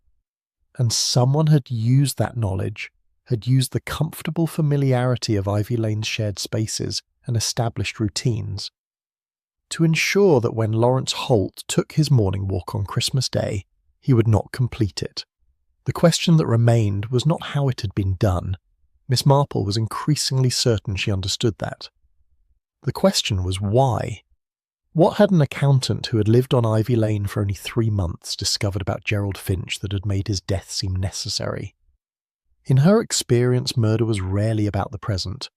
It was usually about the past, about secrets that had been buried and threatened to surface, about sins that had been committed and might finally be exposed. She would need to discover what sin Gerald Finch had committed and how Lawrence Holt had learned of it. Chapter 9. The Visit That Went Unnoticed. Inspector Craddock came to Miss Marple's cottage that afternoon with the air of a man who had finally assembled enough pieces of a puzzle to see the picture it formed, though the picture itself was not a pleasant one.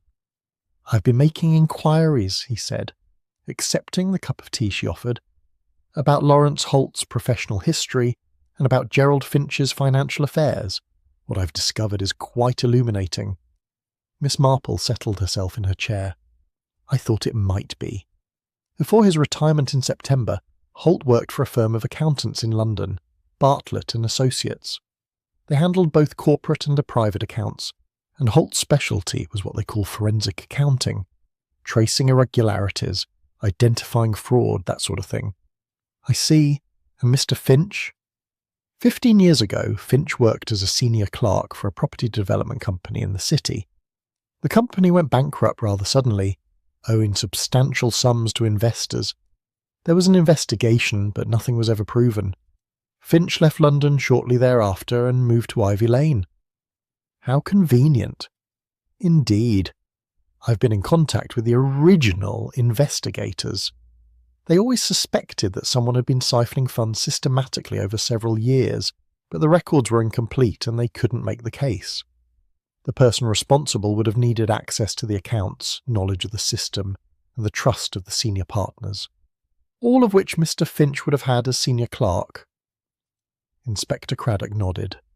The estimated sum that disappeared was approximately £40,000, a substantial amount, more than enough to purchase a house on Ivy Lane and live quietly on the proceeds for many years if one were careful. Miss Marple thought of Mr. Finch's house, neat but cheerless, showing no signs of extravagance but also no signs of financial difficulty, a man living within his means, but means that might have had a questionable origin. And Mr. Holt discovered this? I believe so. I've been going through Holt's papers.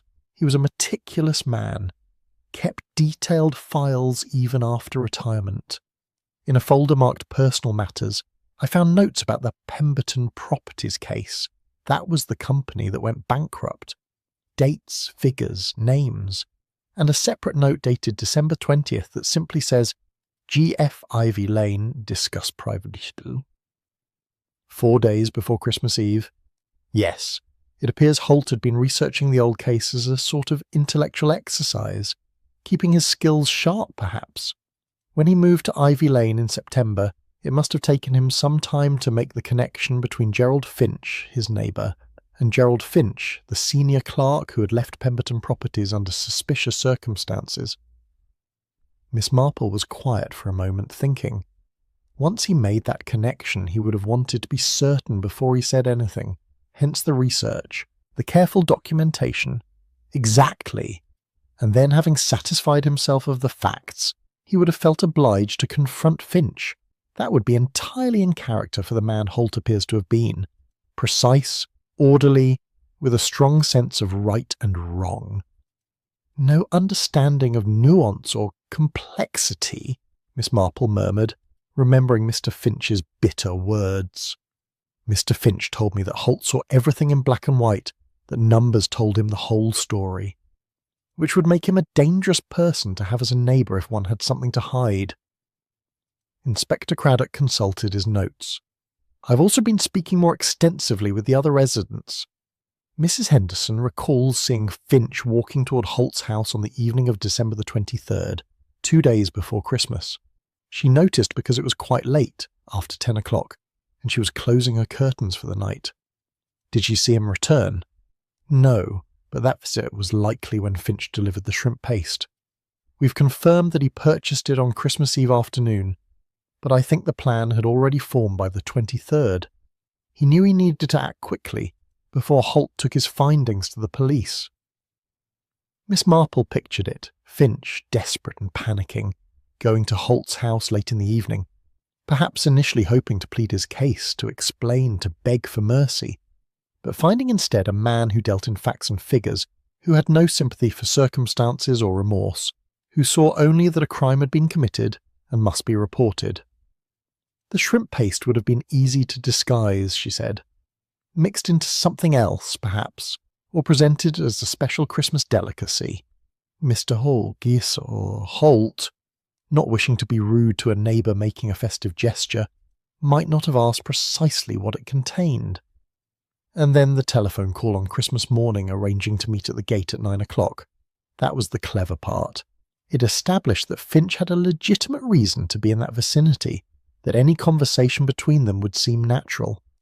But the actual meeting occurred earlier, Miss Marple said, at the bench, between 8:30 and 9 o'clock. Young Tommy saw 2 people there, though he couldn't identify them clearly. Inspector Craddock nodded. Finch must have called Holt from the telephone box, using the box rather than his own phone to avoid any possibility of the conversation being overheard, and suggested meeting earlier than 9 o'clock. Perhaps claiming he needed to discuss something privately before the official meeting about the gate. Holt, unsuspecting, agreed. And at the bench Mr. Finch offered him something. A small gesture of Christmas hospitality. Crackers with the shrimp paste, perhaps, or a canapé. Something that could be eaten quickly, standing by the bench, while they talked. By the time Holt realised what was happening, that he was having an allergic reaction, it would have been too late. The swelling would have begun, his throat closing. He would have tried to reach for his injection device, but the reaction was too severe, too fast. Miss Marple closed her eyes briefly, imagining those terrible moments. Lawrence Holt, gasping for breath, reaching for the gatepost to steady himself, falling to the ground while Gerald Finch stood by, watching. Knowing that he had committed murder but unable to stop it, unable to call for help without revealing what he had done. And then Mr. Finch simply walked away, she said quietly. He went back to his house, arranged the bottles on his sideboard as Mrs. Fletcher mentioned seeing him do, and waited for someone to discover the body. He knew it would happen eventually.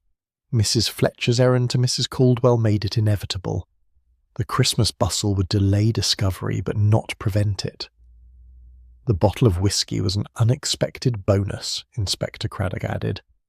He hadn't arranged for it to come to him, but when it arrived through that circuitous route, delivered by well-meaning neighbours, he must have seen it as almost providential, a Christmas gift with no questions asked. Not quite no questions asked, Miss Marple pointed out. I asked several questions about that bottle, and Mr. Finch's answers were not entirely convincing. Inspector Craddock smiled slightly. Your questions, Miss Marple, are generally more penetrating than most. I have a warrant for Finch's arrest. I'll execute it this evening." After the inspector had gone, Miss Marple sat for a long time in her sitting room, watching the afternoon light fade over Ivy Lane. She thought about Gerald Finch, living quietly for 15 years with the weight of his crime, perhaps hoping it was buried forever. And then Lawrence Holt had moved to number 6, a man whose profession was uncovering exactly such buried secrets. It was the randomness of it that was most striking. Finch might have lived out his life undiscovered if Holt had retired anywhere else, if he had chosen any other street, any other house. But he had chosen Ivy Lane, and with his accountant's methodical mind, he had eventually pieced together the truth. She thought too about the visit that had gone unnoticed.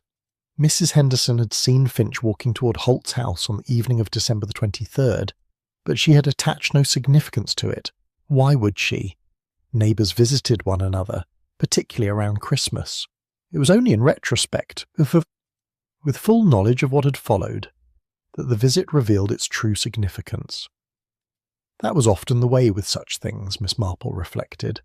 The crucial moments passed unnoticed, unremarked, because they looked like ordinary life. It was only afterward that one could see them for what they were, the point at which desperation had turned to planning, at which fear had hardened into determination, at which a man had decided that murder was preferable to exposure. She wondered if Finch had gone to Holt's house that evening, intending to kill him, or whether that decision had come later, after he realised that Holt could not be persuaded or dissuaded. She suspected the latter. Whatever else he might be, Gerald Finch was not a natural killer. He was a frightened man who had made a terrible choice, and then, finding himself trapped by the consequences, had made another. The tragedy was that it had all been so unnecessary. 15 years had passed. The investigators had given up. The company's creditors had long since written off their losses. Finch might well have confessed, made restitution where possible, and faced relatively minor consequences for a crime so distant in the past. But he had panicked, and in panicking he'd committed a far worse crime, one that could not be explained away or minimised. As darkness fell over Ivy Lane, Miss Marple saw the police motor car arrive at number 4. She watched as Inspector Craddock and Constable Perkins knocked on the door, as the door opened, as Gerald Finch, after a moment's hesitation, stepped out into the cold evening air. Other neighbours were watching too, she saw. Curtains twitched at number 3, at number 7, at number 8. The lane that had prided itself on knowing everyone's business was finally learning the truth about what had happened on Christmas morning. Miss Marple drew her own curtains and turned away from the window. She had seen enough. Justice would take its course, as it always did, slowly and methodically and without sentiment. But she felt no satisfaction in it, only a deep sadness for 2 lives wasted. One ended prematurely, the other ruined by fear and desperation, and a choice that could never be unmade. Chapter 10. What Ivy Lane Assumed. The residents of Ivy Lane gathered in small groups on the afternoon following Gerald Finch's arrest, drawn together by the need to discuss, to understand, to make sense of what had happened in their quiet street. Miss Marple, walking down the lane after a visit to the post office, found herself naturally included in these conversations.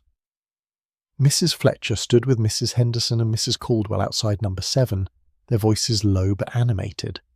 They made room for Miss Marple as she approached. "It's simply incomprehensible," Mrs. Fletcher was saying. "Gerald Finch. I've lived 2 doors down from him for 10 years, and I never would have imagined.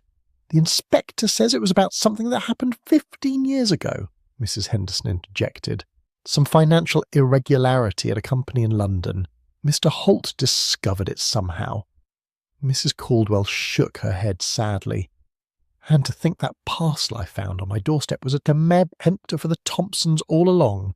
Mr. Palmer's whiskey.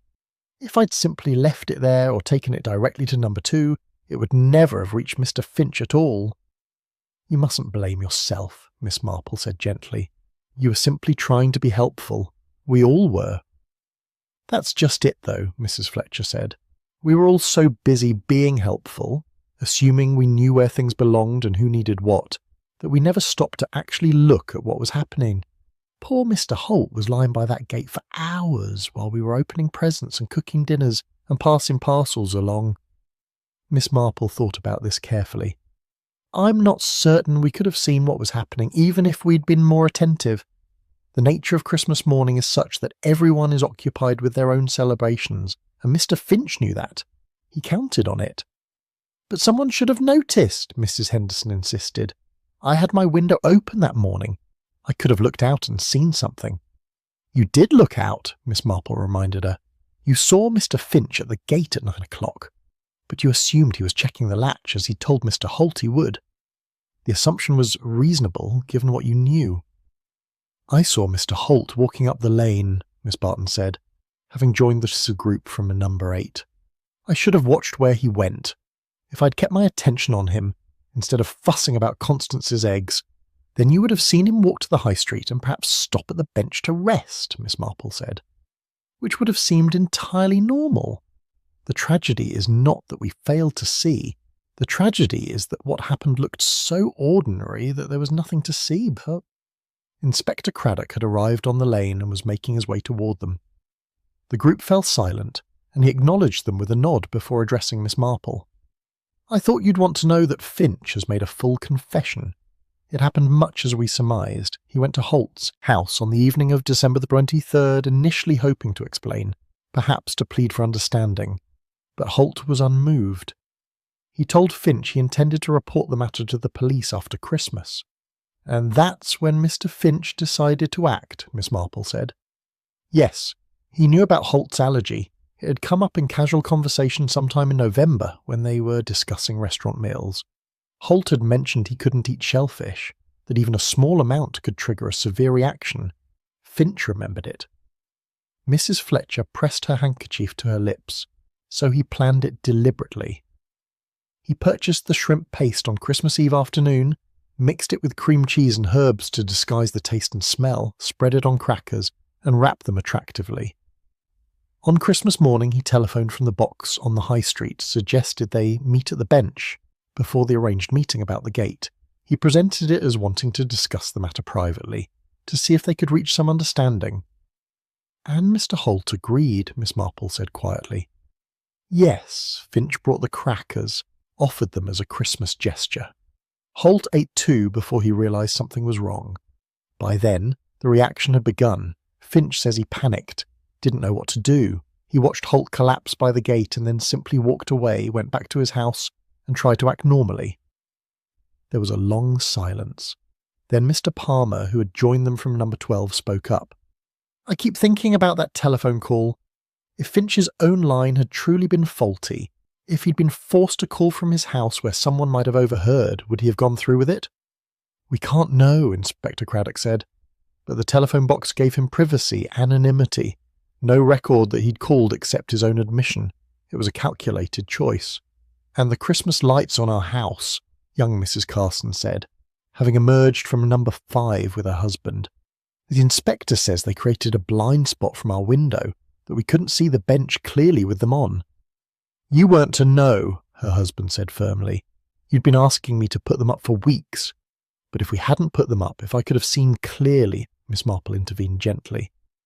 "Mrs. Carson, even if you had seen 2 men standing by the bench talking, you would have assumed they were neighbours exchanging Christmas greetings. There would have been nothing remarkable about it. Mr. Finch arranged things so that every element appeared normal, ordinary, unremarkable. That was the cleverness of it, and the cruelty." Inspector Craddock nodded. He used the routines and assumptions of the lane against itself.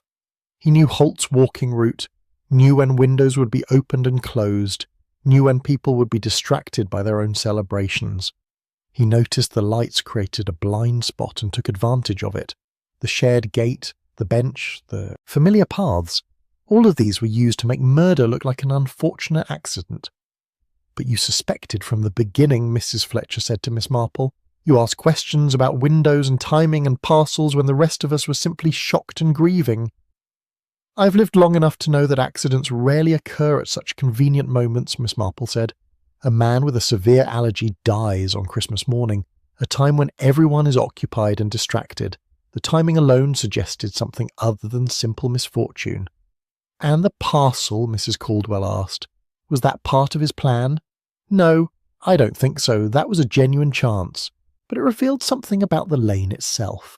How readily we pass things along, how we assume we know where they belong, how helpful gestures can sometimes complicate rather than clarify.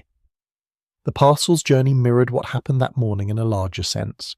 Everyone acting with good intentions, no one quite seeing the whole picture. The group stood quietly for a moment, absorbing this. The winter afternoon was drawing in, and lights were beginning to appear in windows along the lane. It looked peaceful, orderly, exactly as it always had. But Miss Marple knew that for these residents, Ivy Lane would never quite feel the same again. "The thing that troubles me most," Mr. Palmer said slowly, "is that we all assumed we knew one another. Gerald Finch has lived here for 15 years. We've exchanged greetings, shared concerns about council matters, helped each other with small tasks, and yet none of us truly knew him at all." "That's the nature of such arrangements," Miss Marple said. "We know our neighbours as neighbours, their routines, their habits, their surface personalities, but we rarely know their histories, their secrets, their inner lives. We assume that what we see is all there is to see." "Like Ivy, so," Mrs. Henderson said suddenly. "Growing over things, covering them. That's what you said on Christmas Day, isn't it, Miss Marple? That assumptions can quietly cover far more than we expect. Yes, ivy grows slowly, imperceptibly, until suddenly you realise it's covered an entire wall and you can't see what's beneath it anymore. Our assumptions about Ivy Lane, that everyone here was honest, that we knew our neighbours, that Christmas morning was a time of safety and celebration, those assumptions covered the truth until it was too late." Inspector Craddock prepared to take his leave. "There will be a trial, of course, but with his confession the outcome isn't in doubt. Finch will spend the rest of his life in prison." After he had gone, the neighbours began to disperse to their own homes, each carrying the weight of what they had learned. Miss Marple walked slowly back to her cottage, thinking about what had happened on Ivy Lane. Gerald Finch had committed a crime 15 years ago, had fled to this quiet street hoping to leave his past behind. He had lived quietly, carefully, harming no one, keeping his secret buried. And then Lawrence Holt had arrived, with his accountant's eye for irregularity and his inflexible sense of right and wrong, and the past had caught up at last. If Holt had been a different sort of man, one who understood nuance, who could balance justice with mercy, who saw that 15 years of quiet living might constitute its own form of restitution, might things have ended differently? Perhaps. But Holt had been who he was, just as Finch had been who he was, and the collision of their characters had produced tragedy. Miss Marple thought about the assumptions that had allowed murder to occur unnoticed. The assumption that Christmas morning was safe, the assumption that neighbours were trustworthy, the assumption that what appeared ordinary was ordinary. But she thought too about the assumptions that might have prevented it. If the lane had been less friendly, less trusting, less inclined to pass parcels along and share garden gates, would Finch have found it harder to act? Perhaps, but such wariness would have come at a cost, the loss of community, of connection, of the small kindnesses that made life in a place like Ivy Lane worthwhile. As darkness fell, Miss Marple sat in her window watching the lights of the lane come on one by one. Christmas decorations still adorned most houses, though they seemed less festive now, more like reminders of what had been lost. In her long experience, Miss Marple had learned that communities survived such events, though they were changed by them. Ivy Lane would go on, its residents would continue their lives, but they would do so with a new awareness of the complexity beneath ordinary surfaces. And perhaps that was not entirely a bad thing. Perhaps it was better to see clearly, even when clarity brought discomfort, than to live behind comfortable assumptions that might cover darker truths. The ivy would continue to grow along the lane's hedges and walls, as it always had. But those who lived here would remember, every time they saw it, that appearances could deceive, that assumptions could mislead, and that kindness required not just good intentions, but genuine attention. In the end, that might be the only lesson worth learning from what had happened on Christmas morning in Ivy Lane.